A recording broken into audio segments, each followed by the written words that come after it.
ضابط اسمه شارب ماسك قضية هو وواحدة زميلته، وبيروح يقبض على واحد اسمه مورجان، وفعلا بيمسكوه بس المكان بينفجر. ده بقى زين عميل FBI وكان شغال مع شارب، وبيقول له بنتك عامله ايه، وفجأة واحد قناص بيضرب مورجان وبيضرب زميلة شارب، لكن مورجان بيهرب وهو مصاب. شارب وزين والعصابة بيطاردوه لحد ما بيقع من التعب قدام مكان كده. شارب وزين بيمشي كل واحد منهم من طريق عشان يدوروا على مورجان، وفي المكان ده بنت من المشجعات بتقف في الشباك، فبتشوف مورجان متعور، بتنادي صحابها وبيفكروا ان في راجل جاي يساعده لكنه بيضربه بالرصاص، وهما بيصرخوا ويطلعوا يجروا من المكان. شارب بيسمع صوت ضرب نار مرتين، بيجري يروح ناحية الصوت، بيلاقي مورجان ميت وزين متصاب برصاصة في دراعه، وبيقول لشارب ان اللي قتل مورجان ضربه في دراعه بس هو ما شافش شكله. شارب بالليل بيروح يقابل بنته وبتديله صور قديمة بتاعتها هي وجدتها، لانها دلوقتي عايشة مع مامتها لان باباها ومامتها متطلقين، وقالت لها اديهم لابوكي.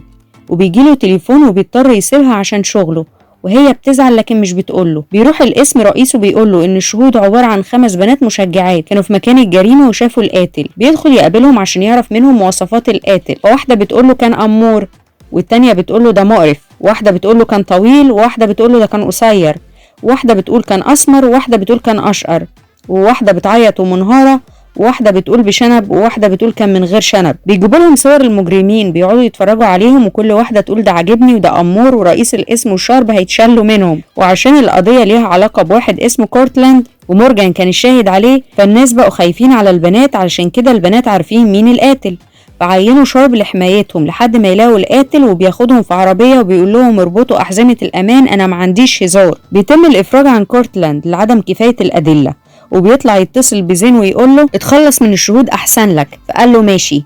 شارب بياخد البنات لبيتهم ومأمنينه كويس، وبيقول للظباط اللي معاه انهم هيباتوا عند الجيران مع الطلبه دول مش معاه. البنات بيطلعوا يغيروا هدومهم وينزلوا، وهو بيقعد معاهم يديهم تعليماته، وبياخد منهم الموبايلات ويقول لهم عايزكم تسمعوا الكلام وتلبسوا لبس عدل، ومفيش ضيوف تيجي عندكم هنا.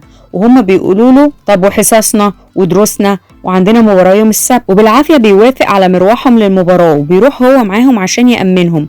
وهو واقف جنبهم بيشوف واحد لابس ماسك وجايب مسدس وجاي ناحيتهم، بيروح يضربه وبيطلع مسدس مية، والجمهور بيهتف له فبيحييهم وبيطلع على الشاشة. بيروح مع واحدة منهم اسمها بارب يحضر معاها الدرس بتاعها، وبيعجب بالمدرسة بتاعتها، وبتطلب المدرسة من بارب تروح لها بعد الدرس، وبعدين بتطلب من شارب انه يدخل لها، وبتقول له انها شايفة ان التشجيع حاجة غبية، وان بارب غشت الواجب من النت، وانه لازم الواجب الجاي يكون من دماغها، وهو بيقول لها انا هبلغها. وهو فعلا بيبلغها كلام المدرسة، وهي بتقول له ما انا مش فاضية اكتب من دماغي.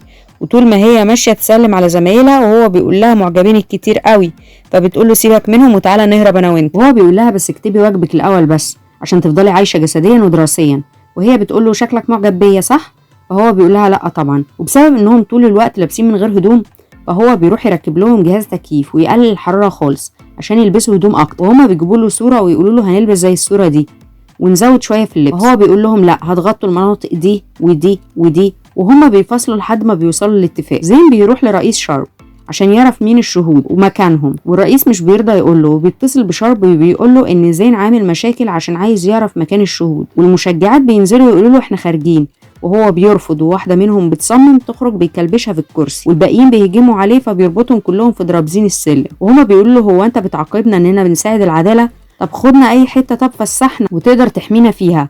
فبياخدهم للتزلج، وهو بيحاول يتزلج معاهم، وبيحكي لهم عن بنته إيما اللي آخر مرة جات المكان ده كان عندها 6 سنين، وبيكلموه عن ازاي يتعامل معاها وازاي يكلمها كويس. زين بيروح لإيما في المدرسة ويسألها عن مكان أبوها، وبتقوله إنها ما تعرفش هو فين، بس لما بتعوزه بتتصل بالمكتب وهم بيحولوها ليه، وقالت له لو عايزنا اتصل لك بيه اكلمهولك. قال لها لا مرة تانية. شارب هو اللي بيتصل بإيما ويقول لها زي ما المشجعات قالوا له انها لما تعوز تكلمه في اي وقت تكلمه، وانها مش بتسبب له اي ضغط، وكل ده كان على الانسر ماشين. وبيقول لها وحشتيني. وفي واحده من المشجعات بتيجي تطلب منه يروح يجيب لهم حاجات من السوبر ماركت. هناك بيقابل الاستاذه مولي مدرسه بارب، وبتيجي تتكلم معاه شويه وتقول له انت جايب الحاجات دي لمراتك؟ فبيقول لها انا مطلق ودول للمشجعات عشان مشغولين في المذاكره وانا بساعدهم. فبتقول له ايه رايك تتعشى معايا بكره؟ فبيرفض وهي بتتحرج وبتمشي. الاستاذه مولي بتكون نست حاجات جوه ومفاتيحها، فشارب بيطلع بسرعه وراها يديها لها ويقول لها انا ما كنتش اقصد ارفض دعوتك على العشاء، لكن بس عشان الشغل ممكن انا اللي اعزمك بكره وتيجي انت البيت. فهي بتوافق وبتقول له هاجي الساعه 8. بيرجع شارب للبيت وبيسمع فجأة صويت، بيطلعوا يجروا بيلاقوا بارب بتعيط عشان صبغت شعرها وما طلعش احمر. وبعدين بيسأل ايفي بيقول لها فين تريسا وان، فبتكذب، فبيقول لها جاوبي بصراحة، فبتقول له خرجوا يتفسحوا. في ولد بيجي يعاكسهم وهما بيردوا عليه بطريقة مش بتعجبه، فبيجي يضربهم، وبيجي شارب ينقذهم وبيضرب الولد ده واي حد يتعرض لهم وبياخدهم ويمشوا. وتاني يوم بيبدأوا يجهزوا العشاء عشان مولي، ولما بارب بتعرف بتتقمص عشان هي معجبة بشارب، والمشجعات الباقيين بيقرروا يساعدوه يكسب اعجابها، وواحده منهم بتطلب من بارب تساعده لانه كده كده هو كبير عليها قد جد جد جد جد جدها. وفعلا كلهم بيساعدوه لتحسين شكله وطريقه كلامه وتصرفاته قدامها. وبتيجي مولي وبيجهزوا سماعات وكاميرات عشان يتابعوه، وبيستقبلها ويديها ورد وبيقول لها البنات مش موجودين، وهي بتظبط الميك اب، فبيقولوا له انها كده معجبه بيه، وبيكلمها ويهزر معاها وينور لها شموع.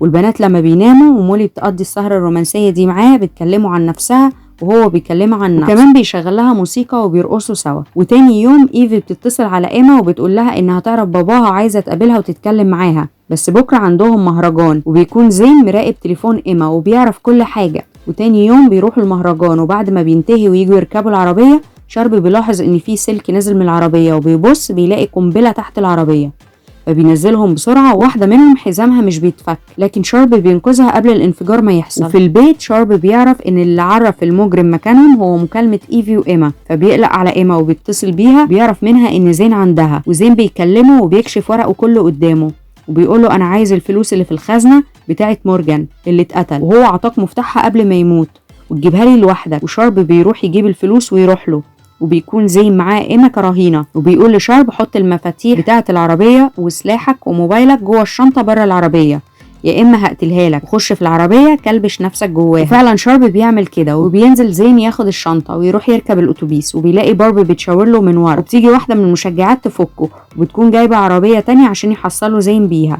وفي الاتوبيس تريسا بتعمل نفسها حامل، وايفي بتقوم تزعق في الاتوبيس صاحبتي هتولد وقفوا الاتوبيس.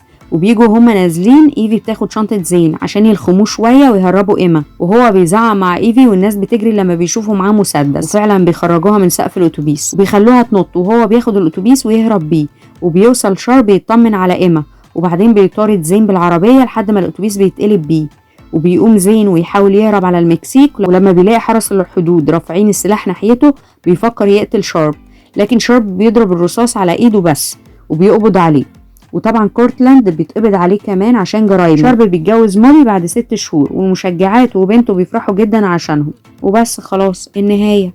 بشكر كل الناس اللي بيتابعوني واللي دايما بيحطوا لي لايك من قبل ما يتفرجوا على الفيديو، وكمان بحب اقول للناس اللي لسه اول مرة يتابعوني انهم يعملوا سبسكرايب للقناة علشان خاطر توصل لهم كل فيديوهاتي الجديدة. باي باي.